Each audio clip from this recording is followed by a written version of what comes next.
Afganistán este pasado domingo. Según las autoridades, al menos 800 personas han perdido la vida y más de 2.500 resultaron heridas. El sismo de magnitud 6 golpeó la provincia de Kunar, cerca de la frontera de Pakistán, destruyendo pueblos completamente enteros, mientras que miles de sobrevivientes pasan la noche en la calle y continúan las labores de rescate.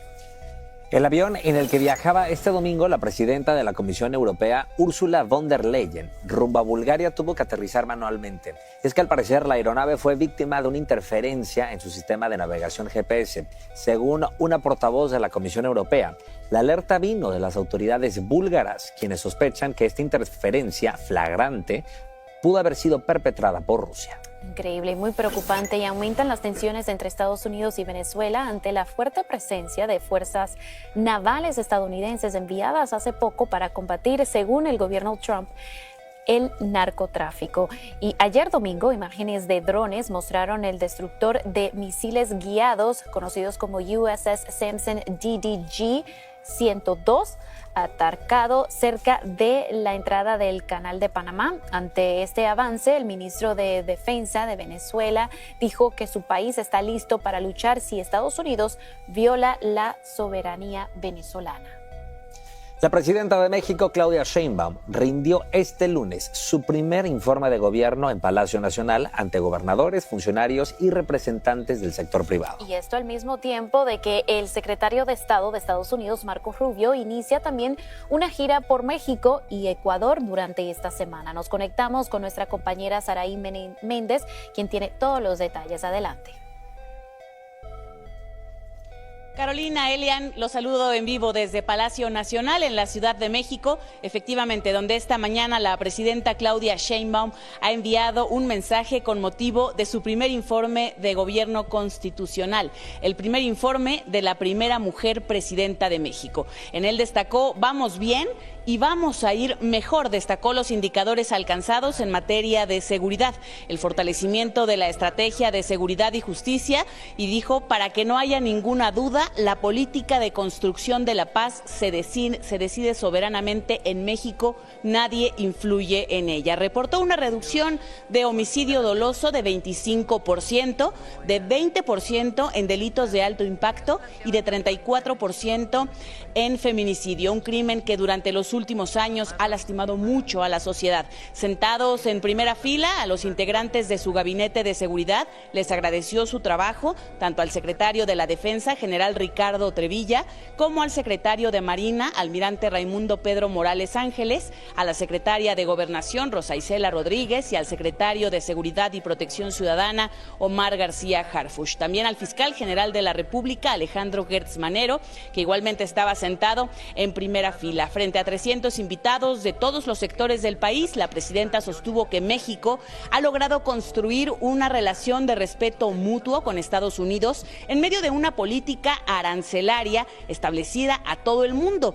Dijo que México es el país con el menor porcentaje de tarifas arancelarias en promedio en todo el mundo, y también delineó cómo será su reunión con el secretario de Estado de Estados Unidos, Marco Rubio, el próximo miércoles. La presidenta dijo que viene para acordar un marco de colaboración en materia de seguridad y que han dejado claro que la base de este entendimiento es la responsabilidad compartida, la confianza mutua, el respeto a la soberanía y territorialidad, así como la cooperación sin subordinación. Asimismo, recordó que este mes recibirá al presidente de Francia, Emmanuel Macron, y al primer ministro de Canadá, Mark Carney, como parte de la diversificación de la economía mexicana. Es mi reporte, regreso con ustedes. Bueno, muchísimas gracias, Araí, por la información. Y bueno, justamente con el viaje del secretario de Estado Marco Rubio, el gobierno del presidente Donald Trump refuerza su agenda internacional, una agenda centrada en la seguridad nacional y en las amenazas externas que Washington asegura haber identificado. Vamos a analizar el alcance de esta gira y también lo que va a representar para la relación binacional entre México y Estados Unidos, y para ello se conecta con nosotros José Joel Peña Llanes, quien es analista internacional. José Joel, gracias por estar aquí con nosotros. Muy buenas tardes. ¿Qué tal, Carolina, Elian? Muy buenas tardes, un gusto saludarles. Igualmente, hoy definitivamente es un día histórico para México, el primer informe de gobierno de una mujer. También se renueva el sistema judicial de una manera que ha sido sumamente polémica y los puntos clave que el día de hoy marca esta presidenta durante su primer informe de gobierno son clave. ¿Por qué?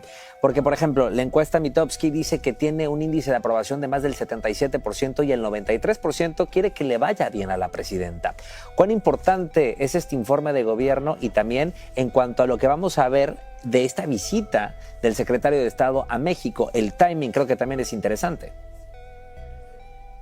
Por supuesto, Elian, lo que sucede es que efectivamente en el primer informe de gobierno, uno de los aspectos más importantes que destacará la presidenta en su momento es la relación bilateral que tenemos con Estados Unidos, sobre todo en un contexto muy complejo en el que el presidente Donald Trump ha priorizado una agenda exterior en temas como el desmantelamiento de organizaciones criminales, la contención del tráfico de fentanilo, la reducción de la migración irregular y desde luego el impulso al comercio en un contexto de eventual revisión o renegociación del TEMEC.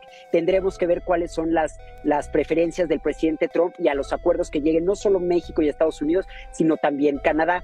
En este marco de la visita del secretario Rubio a la Ciudad de México, pues se busca cerrar un entendimiento en materia de seguridad que ya está muy avanzado, pero es muy importante aclarar que eso no significa que ya se va a firmar, ya que hay varios protocolos que se tienen que seguir.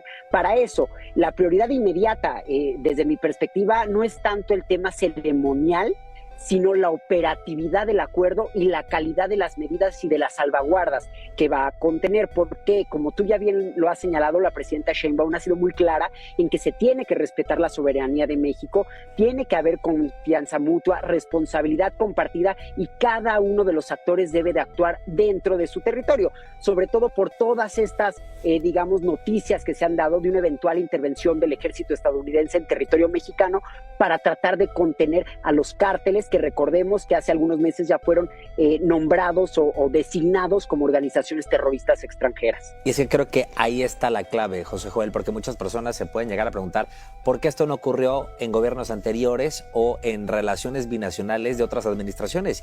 Y es que, como tú bien has mencionado, ya los cárteles de la droga mexicanos son catalogados al igual que organizaciones terroristas como lo fue Al Qaeda en su momento o como lo han sido ISIS, pero el sentir que tu vecino en el sur ya también alberga estos organismos terroristas basado en lo que dice el gobierno estadounidense es de suma importancia, pero también parece que hay una presión económica porque el presidente Donald Trump hace muy poco dijo: México no está haciendo lo suficiente para combatir el narcotráfico y por ende ahí les van más aranceles. México dijo: momento, esto no es así, vamos a negociar 90 días más de pausa. Pero no puede estar así la economía de la región por tanto tiempo. Hay mucha incertidumbre, hay muy poco crecimiento económico por esto, porque hay miedo, porque hay temor. ¿Qué va a suceder con esta visita del secretario de Estado y cómo puede disipar un poco esta angustia, este temor que tienen muchos sectores de la sociedad? Por supuesto, de hecho esta visita se da en torno a un esquema de corresponsabilidad que es complejo. ¿Por qué? Porque por un lado se trata de reducir el flujo de narcóticos, en particular de fentanilo y sus precursores hacia Estados Unidos, sobre todo mediante la trazabilidad desde el origen, el intercambio de inteligencia con controles de verificación, auditoría, acciones coordinadas. Es decir, lo que Marco Rubio está buscando es que México demuestre con hechos fehacientes que efectivamente se está realizando diferentes acciones políticas gubernamentales para contener el tráfico de drogas hacia Estados Unidos, pero también México, por ejemplo, busca frenar el tráfico de armas del norte a sur, con medidas efectivas de control en Estados Unidos y obviamente con cooperación para la realización de investigaciones y desmantelar sobre todo cadenas de abastecimiento. Al mismo tiempo, la dimensión migratoria exige un enfoque equilibrado. ¿Por qué? Porque medidas exclusivamente punitivas, y Elian, Carolina, lo único que hacen es tender a generar efectos adversos. Por eso es que el gobierno mexicano ha sido muy enfático en la importancia de ver a la migración no como un problema, sino como una crisis, como un fenómeno social que se tiene que atender como tal, respetando los derechos humanos y más allá de atacar a las personas migrantes, buscando que en sus países se atiendan los problemas estructurales para desincentivar la migración. En ese sentido también es muy importante el contexto de los aranceles, aranceles, porque precisamente todo este tipo de políticas unilaterales arancelarias por parte del gobierno del presidente Donald Trump, lo que han hecho no solo en México, sino en prácticamente todo el mundo, es tratar de llevar a los países al borde de un abismo para que antes de que se impongan los aranceles, los países, digamos, afectados, entreguen o hagan algunas concesiones al gobierno estadounidense a cambio de atrasar la imposición de esos aranceles. Lo vimos con China, lo vimos con la India, lo estamos viendo con México. Con Brasil no fue así porque el presidente Lula rechazó las peticiones del presidente Trump, pero en el caso de México sí se ha securitizado la frontera norte y sur, se han detenido a importantes personas vinculadas con los cárteles e incluso se les han enviado a Estados Unidos para que sean juzgadas. Pues definitivamente hay que estar muy pendiente de ver qué sucede con esta visita y también con esta relación de México y Estados Unidos. Gracias, José Joel. Muy buenas tardes. Al contrario, muy buenas tardes y saludos a la audiencia. Gracias. Y vean la impactante cifra de inmigrantes que han desaparecido de los registros de la fuerza laboral de Estados Unidos desde que el presidente Trump comenzó su segundo mandato, y corren rumores sobre la salud también del presidente Trump. Les contaremos esto y mucho más aquí en Noticias Univisión 24/7.